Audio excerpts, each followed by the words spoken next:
వచ్చింది. ఇప్పటికైనా మేల్కోవాలి నేను అనేది. ఈ కుట్రల మీద కుట్రలు అనవసరం. ఈ కుట్రల వల్ల జనానికి ఏం తెలుస్తుంది? సార్ ఆకివీడులో అయోధ్య రిపీట్, అర్ధరాత్రి ఉద్రిక్తత. ఇది దారుణమైన విషయం అండి. మొత్తానికి ఆంధ్రప్రదేశ్లో ఆకివీడులో ఖచ్చితంగా జరిగింది.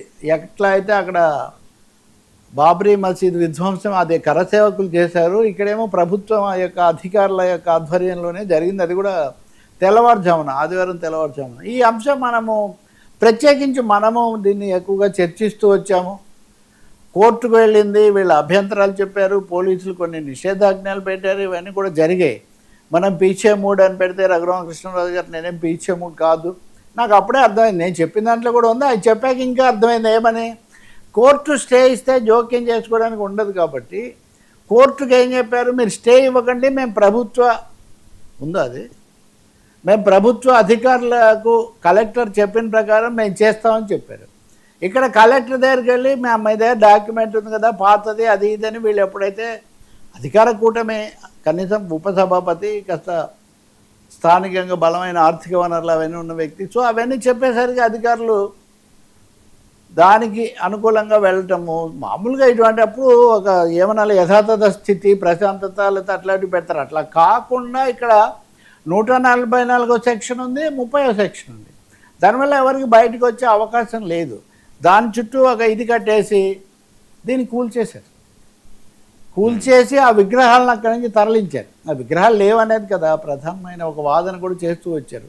ఇప్పుడు ఆ విగ్రహాలను తరలించేశారు. అరెస్టులు అవి అంతకుముందు కూడా జరిగాయి.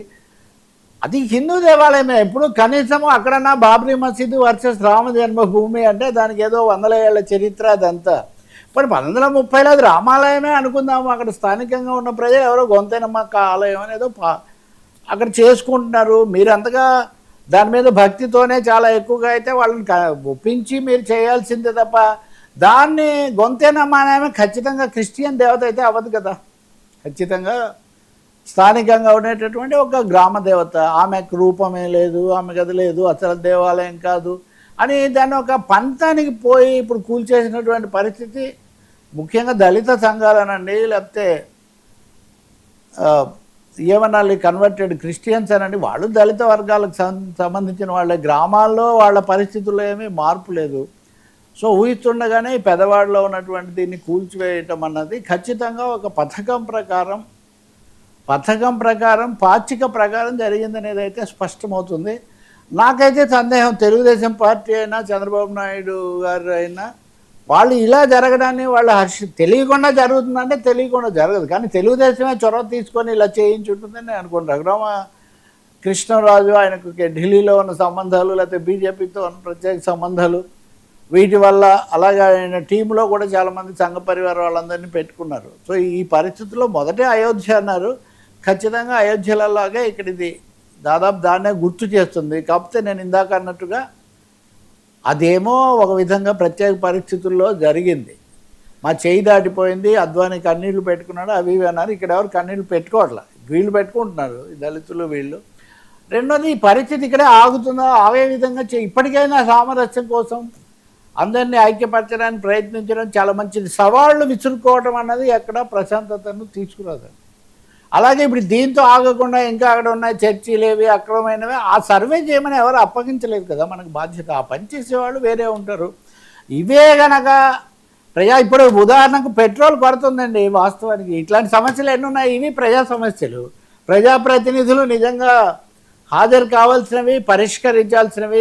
ఈ మధ్యకాలంలో గోదావరి జిల్లాలో ప్రత్యేకించి 2-3 సమస్యలు కూడా వచ్చాయి. ఆక్వా రైతుల సమస్యలు అనండి, ఇంకానండి, వాటి అన్నింటినీ పక్కన పెట్టి ఒక ఆలయం ఏదో ఉంది, ఆలయం బాగాలేకపోతే చేయొచ్చు, కానీ దాన్ని కూల్చేసి కొత్తగా బ్రాండ్ న్యూ రామాలయం కట్టి దాన్ని కూడా కూటమి కాకుండా హిందుత్వ సంస్థలను దాంట్లో పెట్టి ఐ థింక్ అయోధ్య నుంచి ఆరంభమవుతుంది. బహుశా కూటమి అధికారంలోకి, కూటమి రూపంలో, చంద్రబాబు నాయుడు ముఖ్యమంత్రిగా ఉన్నప్పటికీ కూటమి రూపంలో రావటం, సనాతన ధర్మం అనే జనసేన వీళ్ళు చెప్తున్నటువంటి నేపథ్యంలో కొత్త రాజకీయం ఆంధ్రప్రదేశ్లో ఆకివీడులో దానికి బహుశా వీళ్ళు శ్రీకారం చుడుతున్నారేమో. కానీ ఇదైతే రాష్ట్రానికి ఏం మేలు చేయదు. అంతకుముందు రామతీర్థంలోనో ఇంకోట్లోనో జరిగితే దాని మీద అందరూ ఆందోళన చెందారు. దాని మీద సిబిఐకి వాటన్నిటి కూడా ఇచ్చారు. ఈ విషయంలో కూడా అసలు తెలుగుదేశం ప్రభుత్వం యొక్క అధికార యంత్రాంగం యొక్క వైఖరి ఏమిటి?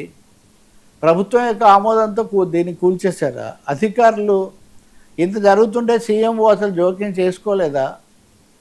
లేదా ఆర్దే విత్ రఘురామకృష్ణరాజు గారు? అది కూడా ఒక పెద్ద ప్రశ్న.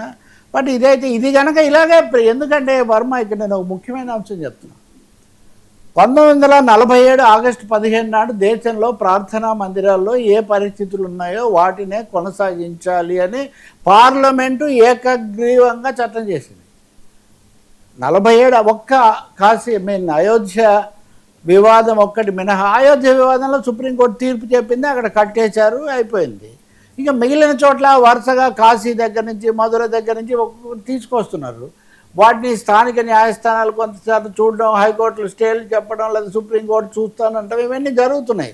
ఇప్పుడు వీటిని స్థానిక స్థాయికి తెచ్చి అందులోనూ కాస్త మత సామరస్యంగా లౌకిక విధానంతో ఉండే ఆంధ్రప్రదేశ్ లాంటి చోట, అందులోనూ సంస్కరణలకు ఆటపట్టైనటువంటి గోదావరి జిల్లాలో ఇటువంటి జరిగితే తదుపరి ఎలా పోతుంది? నిజంగా ఆక్విట్ నుంచి రైట్ డైరెక్షన్, కమ్యూనల్ డైరెక్షన్ ఏమైనా మొదలవుతుందా?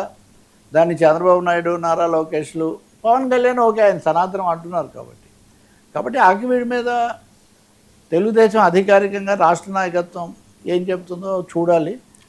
వాళ్ళు అధికారిక పార్టీగా ఏం చెప్పినా ప్రభుత్వంగా మటుకు ప్రశాంతతను కాపాడడానికి, అలాగే ఇక్కడ హర్ట్ ఫీలింగ్స్ అనేవి చక్కదిద్దడానికి చూడాలి. ఇదేదో రఘురామకృష్ణరాజు వర్సెస్ ఆయన చెప్పే 4 కుమారులు, ఇది కేవలం 4 కుమారులకు రఘురామకృష్ణరాజుకు సంబంధించిన సమస్య కాదు, ఆక్విడ్కే పరిమితమయ్యే అంశం కూడా కాదు. అది చూసి వర్మగారికి ఉత్సాహం వచ్చి ఈ వర్మగారికి ఇంకో చోట అంటారు, ఇంకో చోట ఇంకొక ఆయన ఇంకోటి అంటారు, దానికి ముగింపు ఎక్కడ? మనము తిరుపతి లడ్డు లాంటి సమస్య వస్తేనే ప్రశాంతంగా చట్టబద్ధంగా పరిష్కారం చేశారు, ఈ అనేక ఉద్రిక్తతలు పెరిగిన. అటువంటిది ఇక్కడ కూల్చివేత వరకు వెళ్ళారు. ఇంకా అరెస్టులు, నిరసనలు ఎలా ఉంటాయి? ఇవన్నీ చాలా బాధ్యతగా సంయమనంతో ఉండాల్సిన వ్యవహారం ఇది. సరే, నాగబాబు జబర్దస్త్, కొలుకుపూడి తిరుగుబాటు అంటే